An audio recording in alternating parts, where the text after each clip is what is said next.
Pero isang tao, sa totoo lang, papakilala ko na, nahirapan ako para kumbinsihin siya. Nahirapan po ako, hindi ganun kadali. Because lumaki rin siya na nakita niya na nagsisilbi kami ni Secretary Ralph Recto. At sinabi ko, may pamilya na rin po siya ngayon and the wife is here, Jessie Minjola, the beautiful Jessie. At may apo na po ako, si Peanut. It's really hard to be 35, you know. Liar. But anyway, pero nakumbinsi ko rin po siya. Isa na lang sinabi niya, ngayon na meron na siyang pamilya, it's about time naman, ibigay niya yung buhay niya, baka pwede niyang mapalaki ang serbisyo sa mamamayang Pilipino. I will be naming you just in case. Let's pray and let's work and let's be happy. Mga kaibigan, nandito po, Vice Governor Luis Lucky Manzano.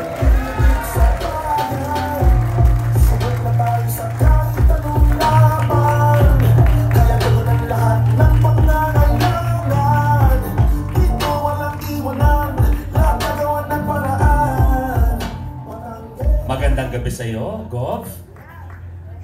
May potential ka, ha? Pwede to, ha? Magandang gabi po sa inyong lahat. Unang-una, hindi ko na po papahabain. Alam kong medyo nagugutom na po kayo. Kaya bibilisan ko lang. Pasensya na rin po, medyo ubos din po ang boses ko. Kakalabas ko lang din ng ospital. Pero maraming salamat po sa inyong lahat sa pagpunta dito sa Barako Fest. Yung iba, alam ko na ang layo pa ng binyahe. At syempre, binabati ko ng napakagandang gabi. Lahat ng ating mga kasamahang lingkod bayan, magandang gabi mula sa iba't ibang mga distrito ng Batangas. Good evening po sa inyong lahat. At syempre, Miss Jessie Mendez.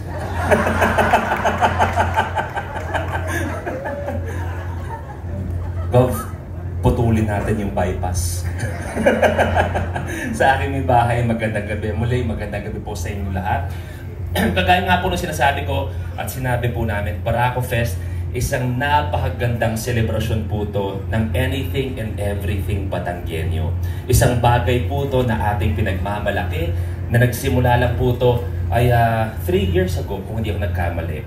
At sa nakikita po natin sa suporta na binibigay, hindi lamang ng Lipa, kundi ng bawat Batanggenyo, pati buong Pilipinas nagdadagsaan dito sa Barako Fest. Ito na po yung simula na pag pinag-usapan natin ang lalawigan ng Batangas, hindi lang pag-uusapan ang kape, hindi lang pag-uusapan ng balisong. Pag sinabing Batangas, may magsasabi na, teka, dyan yung Barako Fest, di ba? Ay, gusto ko mapuntahan yan.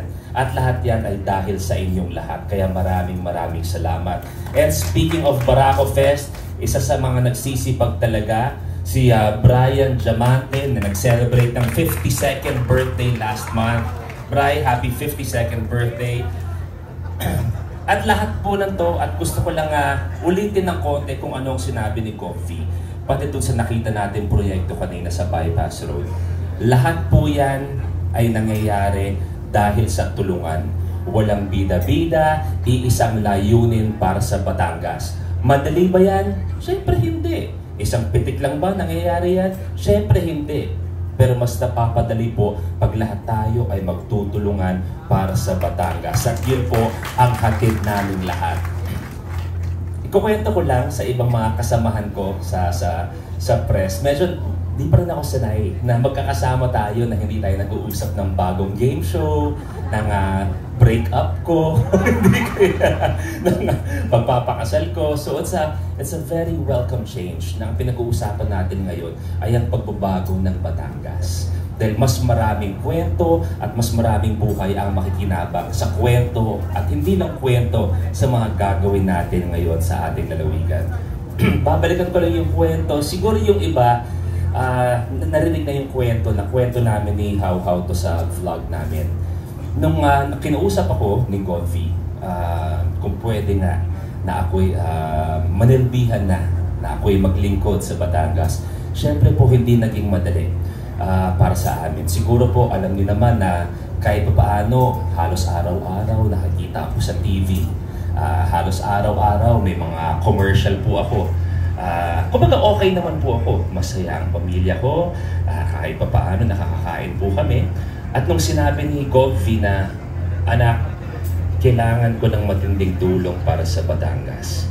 Kung ano yung nagawa natin dati, marami ang nakakamiss kung ano nangyari sa Batangas. Marami sa ating mga mayor, marami sa ating mga congressmen, sinasabi na ibang-iba na, ibalik natin ang talino at puso sa Kapitolyo at sa Batangas. Umuo ba ako agad? Hindi. Hindi. Umabot pa po sa punto na nag-usap kami ni Jessie. At totoo po to, nabanggit namin to dati. Kami umabot sa iyakan. Totoo. Umabot kami sa iyakan dahil alam namin, sabi nga ni Govvi, hindi po biro ang buhay ng isang lingkod bayan. Kung akala ng iba, mahirap na ang buhay artista, ay hindi po. Milya-milya, hindi po biro ang buhay ng isang lingkod bayan. Bakit? Dahil wala na tong television, wala na tong patawa, wala na tong game show, wala na tong papremyo here and there. Ang pinag-uusapan na natin ay buhay ng bawat Batanggenyo at yun ang bagay na dapat seryosohin natin araw-araw na ginawa ng Diyos. Nag-iyakan kami. Nag-iyakan. Saan tayo? Sa bahay pa natin yun. Nag-iyakan kami ni How How. At sinabi namin na sabi pa niya, ayaw niya nung una, to be honest, ayaw niya. Mababalikan niya yung ibang mga interview.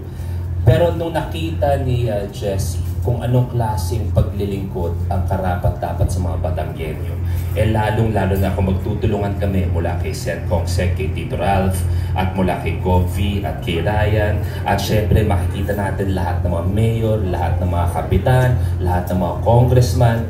Doon ko sinabi kay Jessie, sabi ko, How, sa lahat ng meron na ako, sa lahat ng na-achieve ko at na-witness niyo yan, oras na para maglingkod sa bawat Batanggenyo.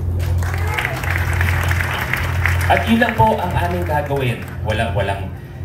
Walang halong serbisyo po namin, magtutulungan kami.